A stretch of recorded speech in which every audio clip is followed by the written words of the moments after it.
La recherche dichotomique est un des algorithmes les plus utilisés et les plus élémentaires en algorithmique, et donc c'est vraiment important de le connaître. Et sa complexité est tout à fait spécifique vu qu'elle prend log de n. Donc voyons en quoi consiste la recherche dichotomique. Et à quelles questions elle répond cette recherche dichotomique. La recherche dichotomique permet de retrouver une valeur spécifique et son indice dans un tableau. Donc vous avez un tableau de taille n, et le but du jeu est de trouver à quelle position dans un tableau se trouve cette valeur spécifique, sachant que le tableau est déjà trié. Donc imaginons, pour rendre des choses concrètes, c'est que je cherche la valeur 31 dans le tableau. Un algorithme naïf consisterait à énumérer tous les éléments depuis la gauche vers la droite et à arrêter dès que je trouve celui-ci. Donc je démarre là, et je les énumère tous un par un, donc on voit 7, 11, 13, non, c'est pas bon, jusqu'au moment où je trouve une valeur qui est égale à 31, et dès que je trouve la valeur qui est égale à 31, ici à l'indice 10, je retourne cet indice 10. Donc ça, c'est la recherche séquentielle. Quelle est la complexité de la recherche séquentielle? Là, il faut distinguer le pire cas du meilleur cas. Dans le meilleur cas, je la trouve directement. Directement, c'est-à-dire complètement à gauche. Et dans ce cas-là, j'aurais pris une complexité qui est O de 1. Donc le meilleur cas serait en O de 1, ou si vous voulez pour l'algorithme global, on est en oméga de 1. Le pire cas pour cet algorithme serait de devoir scanner linéairement tout le tableau de gauche à droite, et donc dans ce cas-là, vous êtes en O de n. Okay. Donc on a bien un pire cas ici qui est différent du meilleur cas pour cette recherche séquentielle. Est-ce qu'on peut faire mieux que cet algorithme? La réponse est oui, en utilisant la recherche dichotomique. Voyons l'idée de cette fameuse recherche dichotomique. Je cherche toujours la valeur 31. La recherche dichotomique va consister à comparer la valeur qui se trouve exactement au milieu du tableau. Et à chaque fois, je vais élaguer l'espace de recherche dans le sous-tableau qu'il me reste à parcourir. Donc ici, je vais couper le tableau en deux. Et donc 19 est bien la valeur juste avant le découpage. Je le découpe quelque part ici. 19 est bien la valeur juste avant. Et je la compare à 31, qui est la valeur que je cherche à rechercher. Je cherche à trouver. Vu que je sais que le tableau est trié, je peux utiliser cette hypothèse. Vu que la valeur juste avant la moitié du tableau, 19, est inférieure à 31, je vais pouvoir élaguer toute une partie de ma recherche et je vais pouvoir faire l'économie de scanner toutes ces valeurs-là. Ok, donc voilà déjà l'économie que je peux faire. Donc en temps constant, en une seule opération, j'ai donc réduit mon espace de recherche en deux, à la moitié du tableau. Je vais poursuivre le raisonnement de manière récursive. Cette fois-ci, la moitié de mon tableau consisterait à la couper ici. Et donc je vais donc comparer cette valeur 31 à la valeur 37.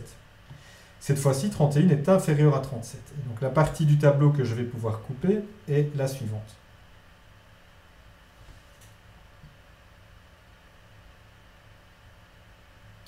Voilà. Je compare à nouveau avec la moitié du tableau. Cette fois-ci, c'est la valeur 29. Je suis bien supérieur à 29 et donc je vais pouvoir élaguer cette partie-ci. Et je pars vers la droite.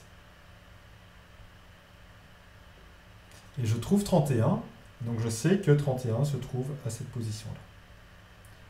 Donc voilà pour l'idée de l'algorithme. Maintenant, intéressons-nous au nombre d'opérations élémentaires qu'il faut pour effectuer cet algorithme pour un tableau de taille n.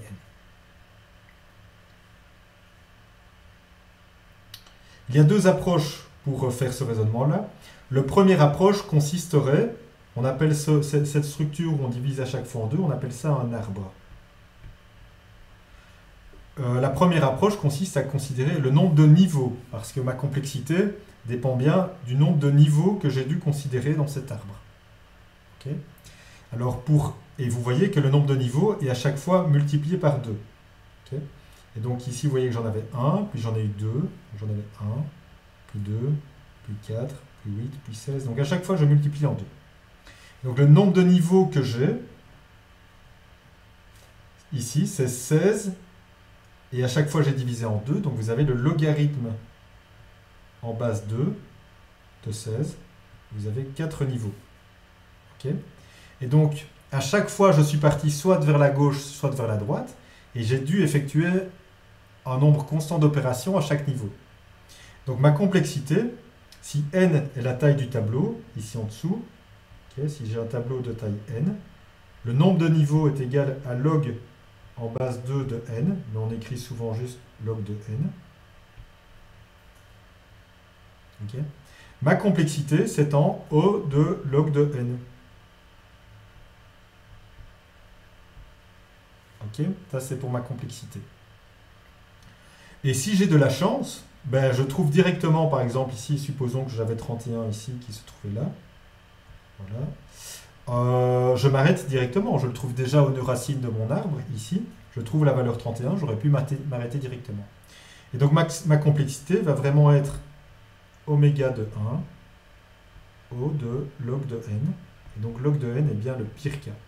Il faut savoir, comme je vous l'ai dit au début, d'un point de vue pratique, log de n, c'est très rapide. Donc vous allez pouvoir traiter avec cet algorithme des tableaux de très grande taille, de l'ordre de plusieurs millions sans problème, de manière très rapidement. L'implémentation en Java de cet algorithme. Donc vous avez votre tableau trié en input et vous avez votre valeur que vous cherchez à trouver, dont vous cherchez à trouver l'indice, et l'indice c'est la valeur que vous allez retrouver. Vous allez utiliser une boucle while, et low et high vont vous déterminer pour votre tableau, si vous voulez, la sous-partie du tableau qu'il reste à considérer. Vous allez avoir low et high. Okay. Tout ceci, vous savez que ça ne s'y trouve pas, et tout ce qui est au-dessus de high, ça ne s'y trouve pas. Donc, on divise le tableau en deux, c'est exactement ça ce qu'on fait. Donc, on divise, on va chercher une valeur ici, plus ou moins au milieu. Cette valeur se trouve donc à low plus high moins low divisé en deux. Donc voilà, mid, c'est la valeur du milieu. Je compare la clé à cette valeur du milieu. Si jamais la valeur du milieu est plus petite que la clé, je sais que je dois partir vers la droite. Donc si je dois partir vers la droite, ce que je vais faire, c'est que je vais mettre à jour low. Voilà. Je le mets à jour ici et je supprime toutes les valeurs inférieures à mon ancien mid. Et donc voici mon nouvel espace de recherche. A l'inverse, si jamais c'était plus grand, je vais considérer l'autre partie du tableau et je vais partir vers la gauche. Ok. Et je vais faire ceci tant que low est plus petit que high, c'est-à-dire que je n'ai pas réduit mon espace à seulement un indice dans mon tableau. Et si jamais j'arrive à cette situation-là, j'ai bien sûr trouvé la bonne position. Donc ça, c'est l'implémentation en Java. On appelle ça une implémentation itérative, et on aurait pu, vu que c'est un algorithme, comme vous le savez, qui a un raisonnement récursif, aussi l'implémenter de manière récursive, ce qu'on fait ici. Donc ça, c'est l'algorithme qui est implémenté de manière récursive. On va simplement faire ici les paramètres low et high, on va les ajouter en argument d'une petite méthode private static.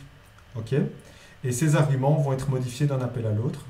De la même manière que précédemment, je calcule ici mon indice milieu, pivot si vous voulez, et je vais réduire ici, soit le low va devenir mid plus 1, ou soit le high va devenir mid moins 1, selon que je pars ici vers la gauche, et ici je pars vers la droite, et tout ça dépend bien sûr de la valeur, du résultat de la comparaison entre la valeur centrale et la clé que je cherche à trouver.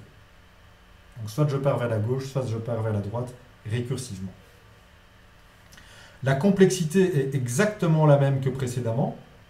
Okay, c'est exactement le même argument. Je vais explorer dans mon arbre exactement log de n niveaux. Cela ne change strictement rien. Ceci est simplement une présentation légèrement différente de l'algorithme. Ça, c'est un algorithme présenté de manière récursive, alors que précédemment, c'est un algorithme itératif.